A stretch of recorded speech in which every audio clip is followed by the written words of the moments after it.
Dressé vers le ciel, ce château d'eau incarne une transformation longtemps attendue à Waké et plus précisément ici à Tchalenga. Pendant des années, l'accès à l'eau potable a représenté un défi quotidien pour de nombreuses familles. Avant, on cherchait l'eau au marigot et c'est loin même. Avant, là, c'est l'eau rouge qu'on boit.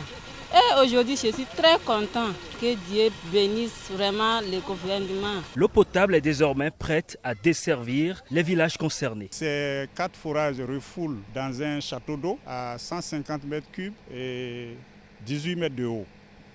Et à partir de là, nous avons la distribution qui se fait à travers 14 bonnes fontaines. C'était vraiment difficile dans les années passées.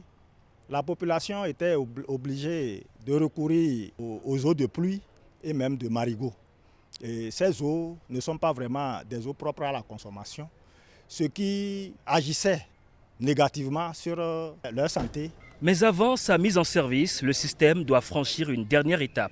Le long du réseau, techniciens et ingénieurs inspectent, observent et testent chaque équipement. Il y a eu des réserves qui ont été formulées lors des constats d'achèvement et toutes ces réserves ont été prises en charge. L'exploitant pourra faire des extensions et puis faire des branchements particuliers. En attendant les branchements à domicile, les bonnes fontaines constituent les premiers points d'accès à cette eau sécurisée. Nous avons appris que c'est 10 000 pour tirer le compteur sur chacun de nous.